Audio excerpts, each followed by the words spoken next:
Israel is a wonderful place to live in, but it's also a very stressful place for a lot of people. We had a war up north, we have a continuous war going down south, and a lot of people that are being in a very stressful situation almost all year round for them. We are there for them. That's where we get into the picture.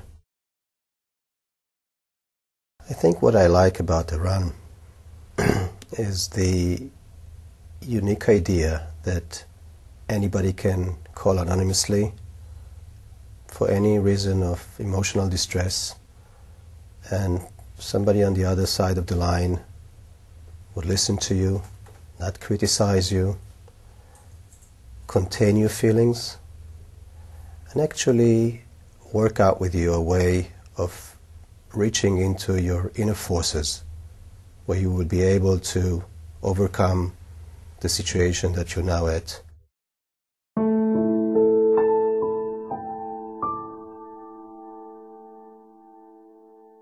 When I look back at these specific phone calls, I believe that, gee, maybe I saved these people's life. It was Saturday, and I picked up the phone, and there was a young person on the other side of the line.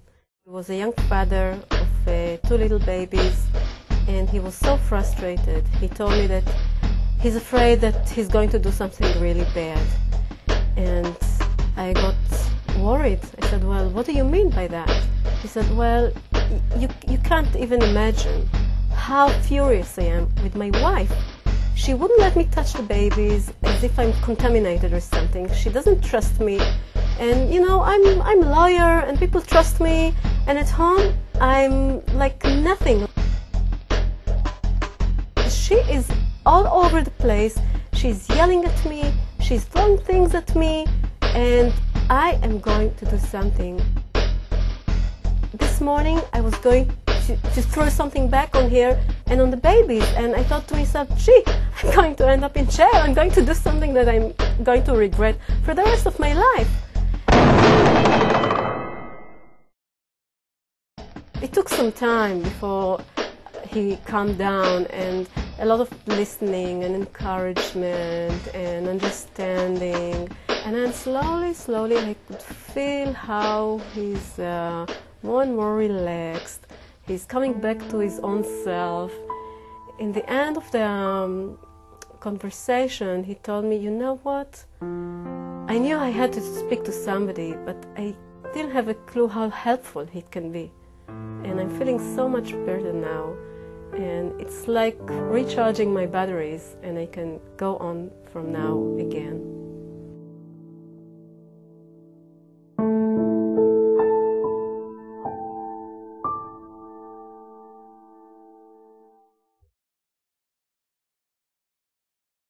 It is a very long and a very costly operation to recruit people that will be suitable for the organization needs, actually.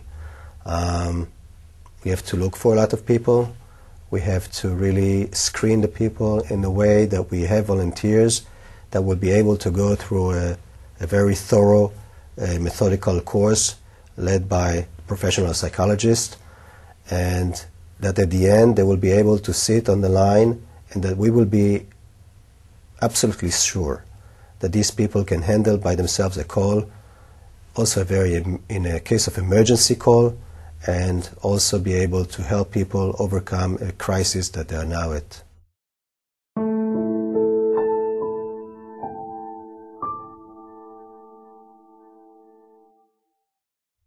I think that given the fact that we intervened, we definitely saved his life.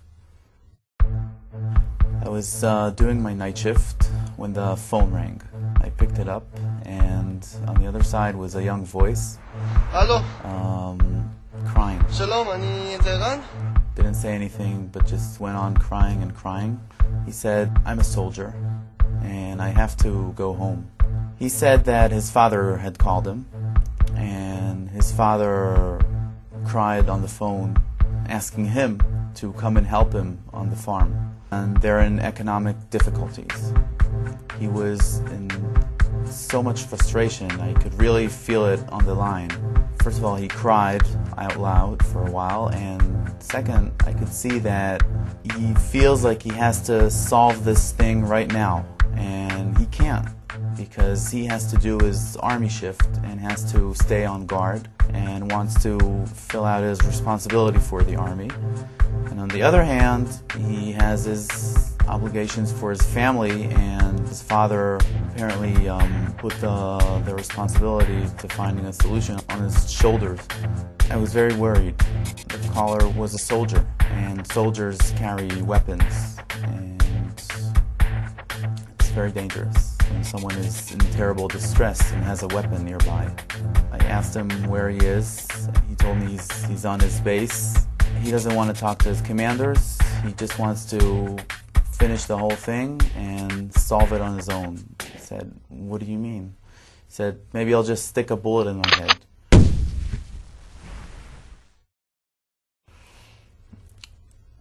It was very worrisome. After reassuring him and calming him, I asked him something that we normally don't ask. I said, "I know you called Eran to speak to someone anonymously, but I want to try and help you," and I asked for his details. The soldier gave me his details, and we contacted the army and told them about his story. Eventually, we got notice that the army let him go home for a few days to try to help his father. And that was the solution. I think that our immediate intervention saved his life.